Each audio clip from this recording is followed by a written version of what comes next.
Lebih besar ya Pak Den ya? Iya, pas. Ya, mantap. Saya saat itu baru merasa diri saya sebagai seorang Advent. Karena saya waktu SD, SMP, saya selama ini sekolah di SD, SMP negeri. Kampung kami itu jauh dari kota atau dari jalan raya, mungkin kami tinggal lebih kurang berjalan 1 jam. Jadi kami pun sedikit aja di sana orang Advent. Karena kalau untuk acara PA saya masih mengingat bagaimana bapak kami mengajari. Kadang disuruh menghafalkan 12 murid Yesus. 12 anak daripada Yakub. Bagaimana juga baca Alkitab mungkin dengan Kejadian, Keluaran, Imamat, Bilangan, Ulangan sampai dengan Maliaki. Begitu juga dengan nama-nama buku daripada Perjanjian Baru. Setelah saya SMA, baru saya menyadari bahwa ini saya baru orang Advent. Nah, saat saya SMA, baru saya dapat pelajaran yang sangat bagus dari guru agama saya yang sampai sekarang nggak saya lupakan. Saya sekolah di Bandung SMA. Mungkin orang bilang BTL, Batak Tembak Langsung, bahasa Indonesia nggak bisa.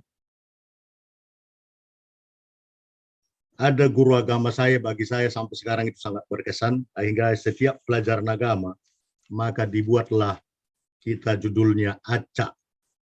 Acak itu aku cinta Alkitab. Tapi pagi ini saya akan tambahkan K-nya itu Acak, aku cinta Alkitab kebenaran.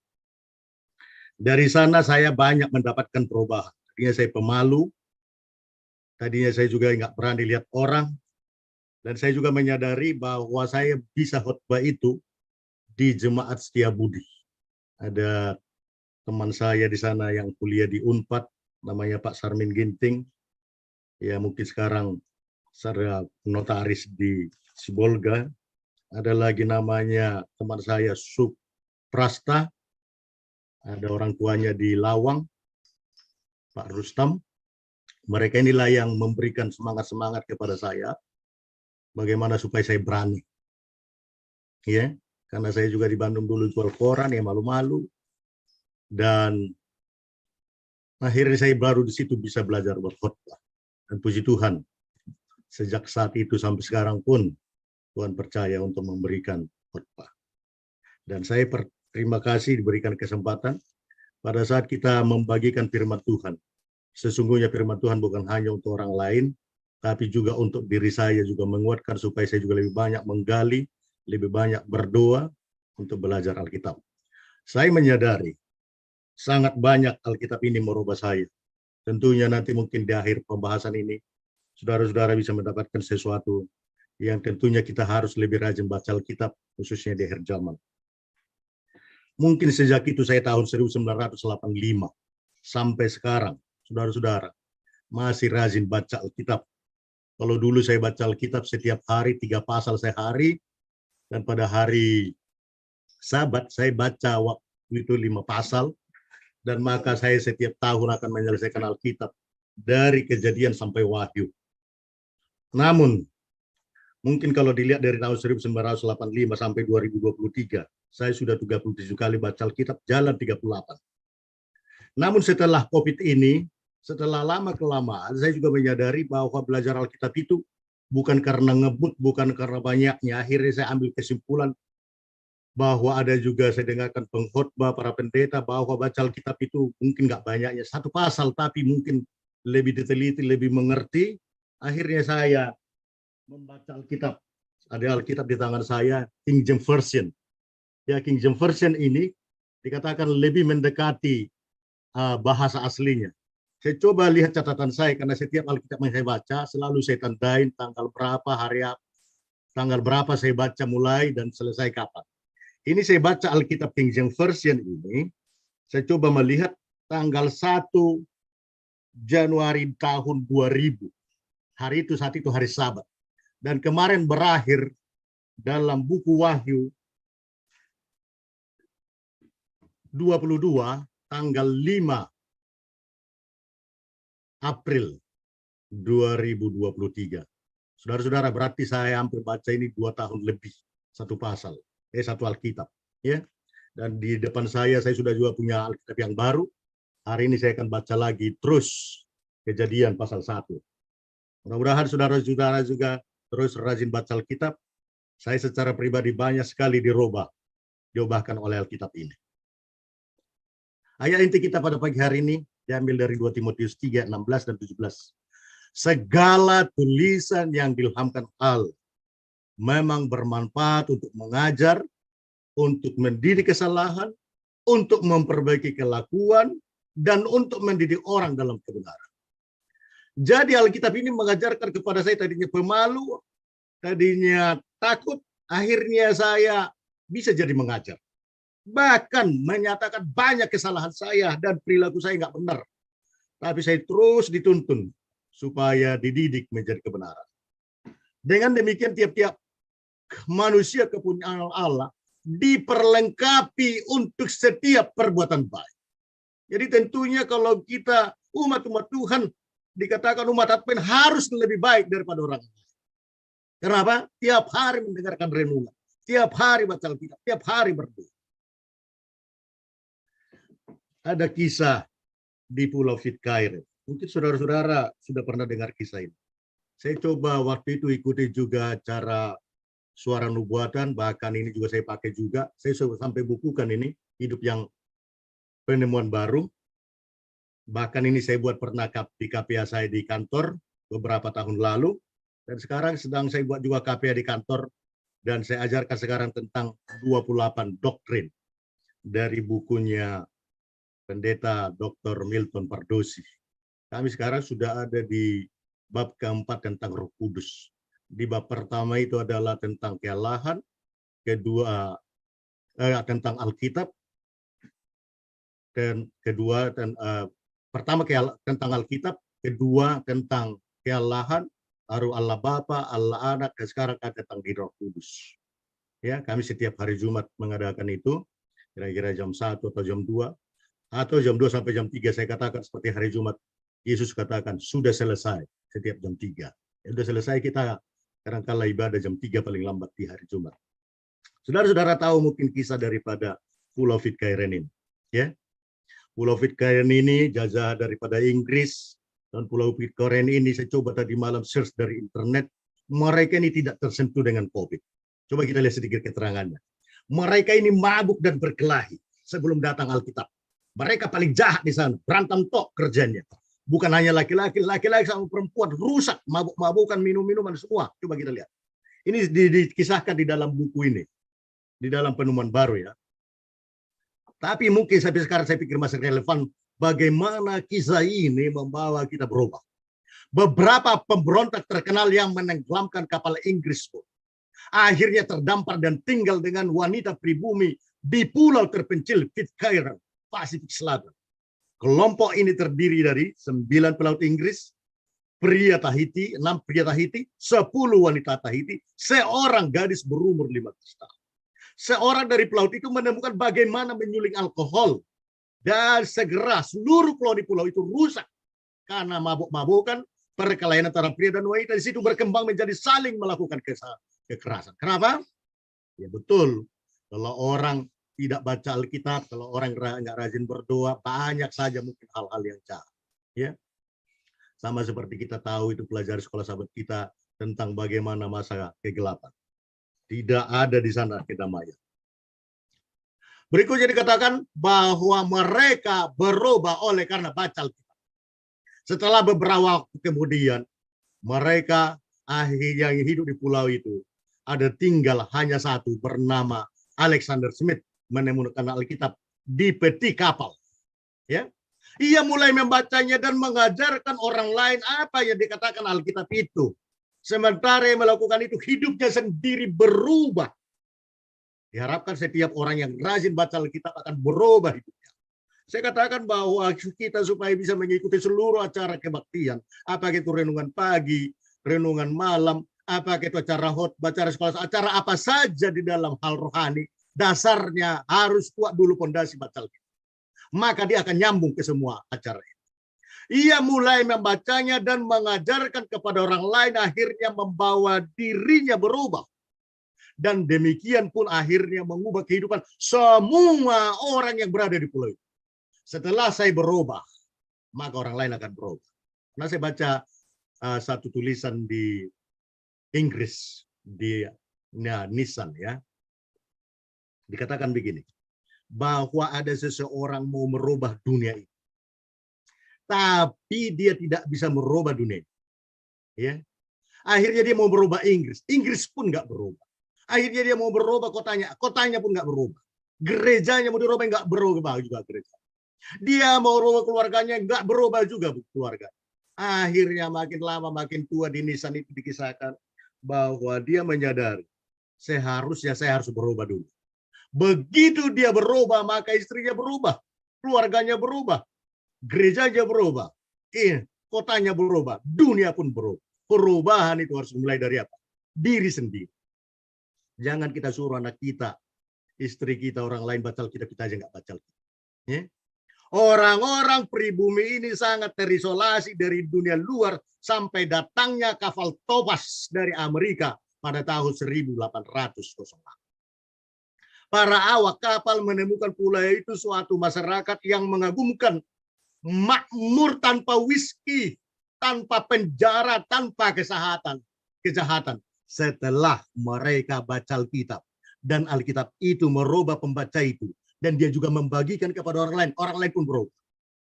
Alkitab telah mengubah pulau itu dari neraka dunia menjadi satu contoh dari apa yang Allah inginkan bagi dunia ini. Tuhan menginginkan kita semua damai seperti surga kecil setelah kita terus rajin belajar firman Tuhan. Adalah acak. Aku cinta Alkitab kebenaran. Inilah dia bernama Alexander Smith. Dan yang di sampingnya ini adalah kapal HMS Bounty. Ya. Dan dia inilah yang menobatkan orang-orang yang ada di sana. Saudara-saudara, apakah sudah baca Alkitab hari ini? Jangan pernah lewat satu hari tanpa baca Alkitab. The Desire of Ages mengatakan, ya, bahwa kita harus ambil 1 jam waktu setiap hari merenungkan kehidupan Yesus mulai dari Bethlehem, bagaimana penderitanya, sampai dengan bagaimana Yesus disalib penderitanya, supaya kita berubah. Apakah Allah masih berbicara kepada orang banyak melalui halaman-halaman Alkitab? Jawabnya pasti. Alkitab memiliki kuasa yang pasti dapat mengubah kehidupan setiap orang. Bila seseorang dengan sungguh-sungguh mulai belajar Alkitab, maka kehidupan itu akan berubah secara drastis. Tadinya seorang pemabuk, seorang yang jahat, peminum, bukan berkelahi, dan banyak kita mengerti bahwa perubahan Alkitab itu sangat dirasakan orang banyak. God is good all the time. Kita harus cinta Alkitab. Kalau kita sudah cinta, pasti kita akan baca. Pada saat kita cinta, maka mungkin bisa jadi kita berjam-jam baca Alkitab. Jangan sering kadang-kala ada orang alasan, wah Alkitab kadang-kala dibuat jadi apa? Bacaan sebelum, kalau dia susah ngantuk, katanya susah tidur. Itu tidak benar. Harusnya kita bagaimana cara belajar Alkitab, saudara-saudara? Harus baca Alkitab dan berdoa sebelumnya. Dan juga berdoa juga sesudah. Jangan itu dibuat jadi obat untuk tidur. Yesus menjadi pelajaran kita hari ini sebagai inti pelajaran kita. Bagaimana juga Yesus seperti belajar sekolah sahabat kita mungkin sepanjang tribulan ini. Yesus menang, setan kalah. Hanya dengan rajin belajar Alkitab. Saudara-saudara nggak rajin baca Alkitab, setan rajin baca Alkitab. Khususnya akhir zaman ini, setan tambah bekerja keras karena dia tahu Yesus segera datang. Yesus aja dilawan dia dengan ada tertulis. Tapi saudara nggak baca yang tertulis itu, saudara udah kalah. Oleh karena itu kita harus menjadi seorang pemenang karena kita menggandeng pemenang itu Yesus. Bagaimana caranya? Hanya ini rumusnya. Rajin baca Alkitab sebagai firman Tuhan. Matius pasal 4 pada saat Yesus di padang gurun dikatakan ini rahasia kemenangan Yesus. Ada tertulis. Maka Yesus jadi satu. Maka Yesus dibawa oleh Roh ke padang gurun dijumpai iblis. Dan setelah berpuasa 40 hari dan 40 malam, akhirnya laparlah Yesus. Di malam, Ibu Darmani di Rabu malam membawakan tentang bagaimana berpuasa, pentingnya berpuasa dan berdoa. Saudara-saudara kita sepupu sedang berpuasa 30 hari. Tapi Yesus kita di atas itu berpuasa 40 hari, 40 malam. Maka Yesus menang karena banyak bergantung kepada Bapa. Karena dia berpuasa. Kita bukan hanya berdoa, penting berpuasa kalau untuk kasus-kasus tertentu. Mungkin saudara-saudara pernah ingat itu kasus daripada orang gila yang terasa. Ya, di mana di sana bukan sembarang orang gila, tapi itu ada di sana pasukan legion. Setan di sana banyak. Tapi Yesus katakan kepada murid-muridnya, karena murid-muridnya katakan, kenapa kami tidak bisa sembuhkan ini? Mengapa kami tidak bisa tolong orang ini? Yesus katakan, ini special case, ini kasus khusus. Tidak cukup hanya berdoa, tapi penting berpuasa. Lalu datanglah si pencoba itu dan berkata kepada Yesus, jika engkau anak Allah, perintahkanlah supaya batu-batu ini menjadi roh. Dengan kata jika, sepertinya dia meragukan Tuhan. Itu caranya dia seperti memukul secara psikologis. Ya? Memukul karakternya. Jika engkau, jelas-jelas Allah adalah Allah. Maka seperti godaan yang dibuat oleh setan itu kepada Hawa, Adam dan Hawa, dikatakan kalian tidak akan mati. Ini saya makan ini, tidak akan mati. Nah, setan itu sering menyodorkan hal-hal yang meragukan. Saudara jangan pernah ragu. Kalau saudara baca Alkitab tidak akan tahu jawab. Tapi Yesus menjawab, ada tertulis. Ini firman Tuhan mengatakan, itu artinya kan, manusia hidup bukan dari roti saja, tapi dari setiap firman yang keluar dari mulut. Untuk kemenangan Yesus adalah melawan iblis, melawan setan nomor 1 tadinya malaikat di surga. Dikalahkan hanya karena dia mengatakan firman Tuhan ada tertulis. Setan pun tahu itu tertulis, tapi harus dikalahkan dengan firman Tuhan itu yang benar. Kenapa? Setan belajar Alkitab mungkin hanya lihat yang salah-salah, lihat yang menyenangkan. Tapi Yesus tegur dia dengan hal yang berikutnya ada tertulis di ayat 5, 6, 7. Kemudian iblis ini yang kedua. Iblis membawanya ke kota suci dan menempatkan dia di bubungan bait Allah. Lalu berkata kepadanya, jika, ini meragukan kedua lagi. Jika engkau anak Allah, jelas-jelas dia anak Allah. Tahu dia. Karena dulu mereka bersama-sama di surga. Sangat tahu. Jatuhkanlah dirimu ke bawah sebab ada tertulis. Lihat, setan aja mengatakan ada tertulis. Mengenai engkau, ia akan memerintahkan malaikat-malaikatnya dan mereka akan menatang engkau di atas tangannya supaya kakimu jangan terantuk kepada batu. Seakan-akan setan lebih hebat dari Tuhan. Mau ngajarin, mau mendikte. Tapi saudara-saudara, setan pun dengan sabar, dengan cintanya, dengan kasihnya, tahu ini, si iblis ini adalah malaikat sudah jatuh. Ya, tidak terlalu disepelekan, oke dihadapin aja, tapi dengan dikembalikan lagi dia nanti pada akhirnya dikatakan, engkau harus menyembah Tuhan Allah, sebab kau adalah ciptaan. Yesus berkata kepadanya, ada tertulis, ada pula tertulis. Janganlah engkau mencobai Tuhan Allah. Kamu tahu saya siapa. Kamu tahu kamu siapa.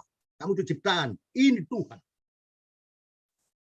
Ada tertulis yang terakhir. Yang ketiga, ini kan 3 pencobaan kepada Yesus. Pencobaan kepada Yesus itu juga pencobaan kepada kita. Masalah selera.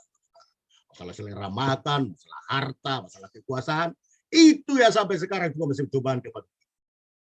Di ayat 8, dan iblis membawanya pula ke atas gunung yang sangat tinggi dan memperlihatkan kepadanya semua kerajaan dunia dengan kemegahannya dan berkata kepadanya, semua itu akan kuberikan kepadamu jika engkau sujud menyembahku. Kurang ajar juga ini. Iblis ini. Masa disuruh dia menyembah Tuhan, menyembah dia. Dan saya berikan harta ini. Mengapa dia mengatakan itu? Karena dia merasa sudah dia yang punya dunia ini setelah dikalahkan Adam dan Hawa. Maka berkatalah Yesus kepadanya, enyahlah iblis, sebab ada tertulis, engkau harus menyembah Tuhan Allahmu. Tuhan tegaskan ini. Kau itu siapa? Kau itu mengapai coba Allahmu? Kamu sudah jatuh dan kamu sekarang bukan lagi anggota malaikat yang terhormat. Enyahlah iblis, sebab ada tertulis, engkau harus menyembah Tuhan Allahmu, dan hanya kepada dia sajalah engkau berbakti. Cukup, jangan dilanjutkan lagi.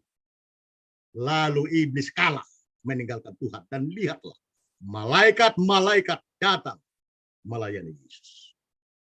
Inilah pencobaan itu, saudara-saudara. 3 pencobaan ujian kepada Yesus. Dan ini juga menggambarkan pencobaan yang datang kepada kita setiap hari. Masalah apa? Selera makanan. Masalah apa? Kesombongan, kuasa. Berikutnya masalah apa lagi? Masalah harta duniawi ini. Emang di surga ada duit? Emang di surga ada harta? Menurut buku Seri Membina Rohani dikatakan bahwa di pelajaran kita yang lalu, tanggal 5, ya, hari Kamis, itu 5 Januari, dikatakan bahwa uang itu berarti hanya ada dalam 3. Kalau kita pakai untuk kebutuhan kita pakai untuk menolong orang lain, dan yang ketiga dipakai untuk penginjilan. Kalau tidak seperti pasir uang itu, nggak ada artinya. Saudara-saudara. Tapi uang selagi ada ini, mari kita pakai untuk apa? Pelayanan, untuk kebutuhan kita orang lain. Inilah tantangan itu kepada kita di akhir zaman ini. Apapun kadang-kadang kita buat untuk ini, masalah makanan, selera, maka tidak heran di kota-kota besar itu bertentangan mungkin dengan ajaran gereja kita bahwa tidak baik makan malam. Malah jadi banyak restoran-restoran yang buka malam. Ya, bahkan kita pun mungkin sering makan malam. Apalagi artinya makan malam, mau tidur kok. Padahal makan itu supaya ada kekuatan melakukan aktivitas setiap hari. Ya. Berikutnya apa lagi? Diberikan, ditawarkan kekuasaan, ditawarkan harta. Tapi ingat, Yesus kita menang. Kita sebagai seorang Kristen, pengikut Kristus harus menang. Alkitab terdiri dari 66 buku, 39 perjanjian lama dan 27 perjanjian baru. Perjanjian lama disusun antara tahun 1400 sampai dengan 40 sebelum tarik Masehi. Perjanjian baru disusun antara tahun 50 sampai dengan 100 tarik Masehi.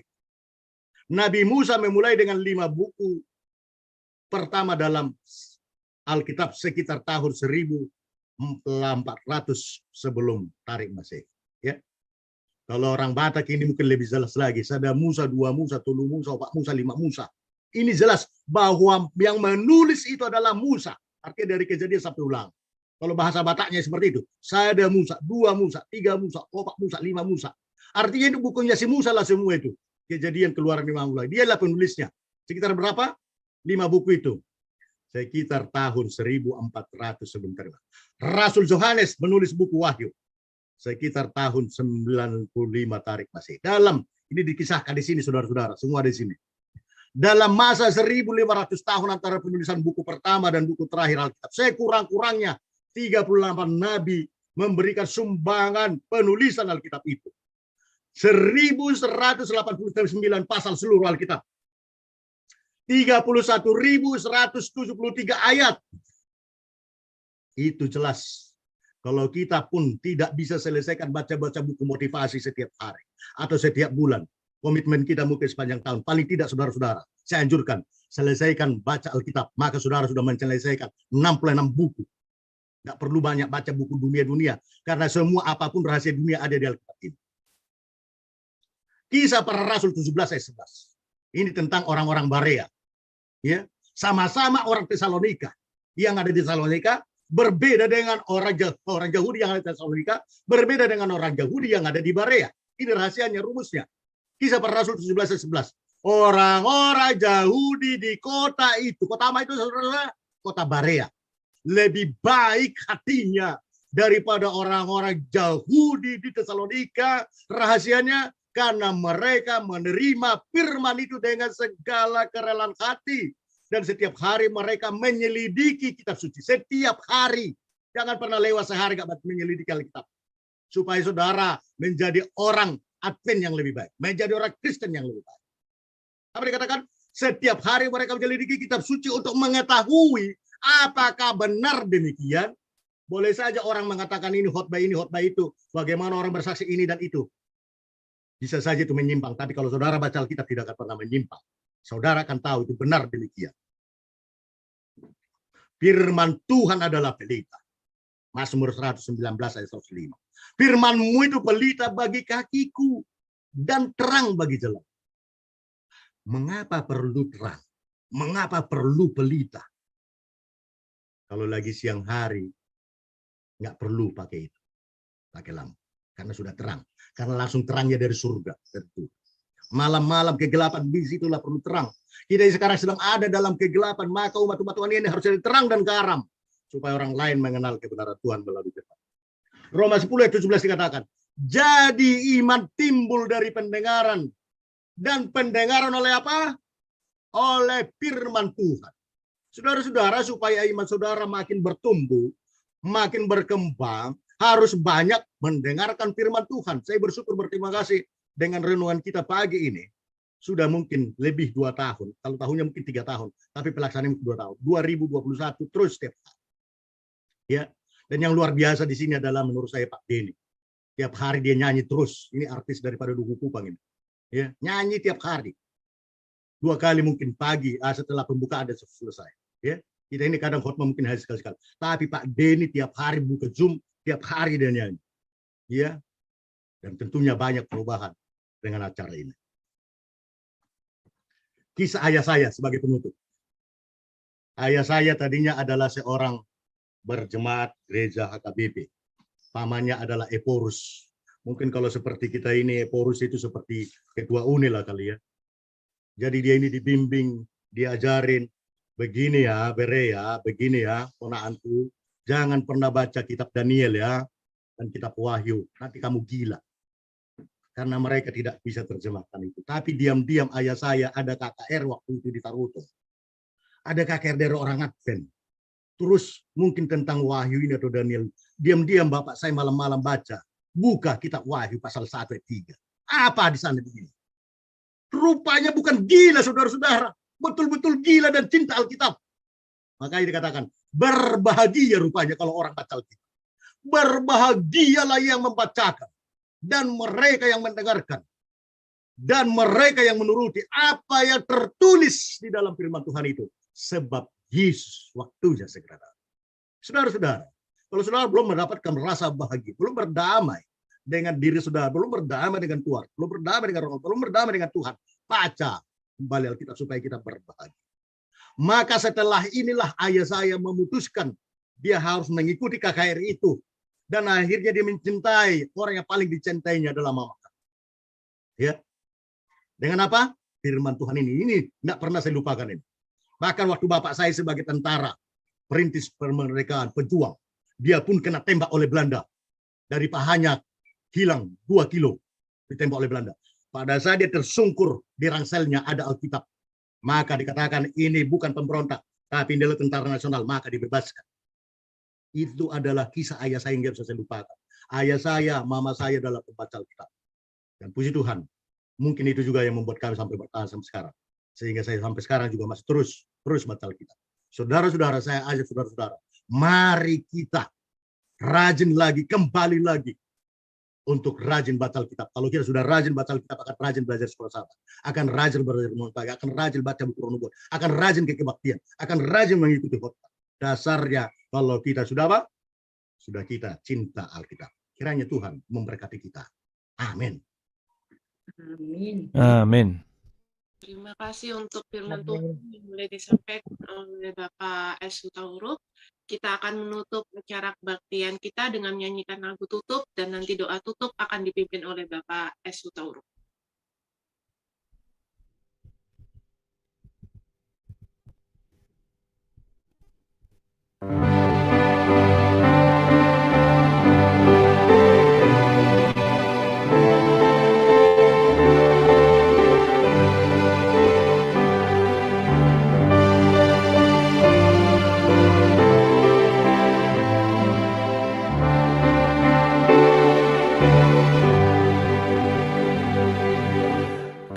Bersuka sebab Bapa kita dalam Alkitab nyata kasih-Nya, kebenaran terdapat di situ dan hal Yesus yang mengasihiku.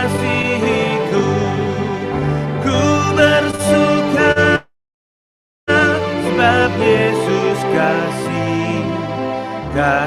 aku kasih aku. Ku bersuka sebab Yesus kasih kepadaku.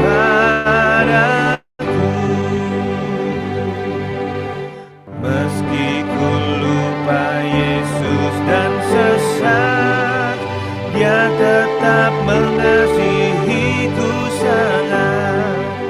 Kembali pada Tuhan ku rindu, karena ingat Dia mengasihiku. Ku bersuka sebab Yesus kasih aku, Yesus kasih kepadaku. Jikalau ku dapat menyanyikan satu nyanyian memuji Tuhan, tentu ini jadi nyanyianku. Oh, ajaib Yesus mengasihiku. Ku bersuka sebab Yesus kasih aku,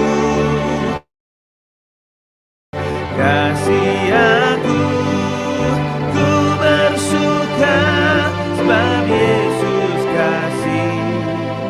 kasih kepadaku.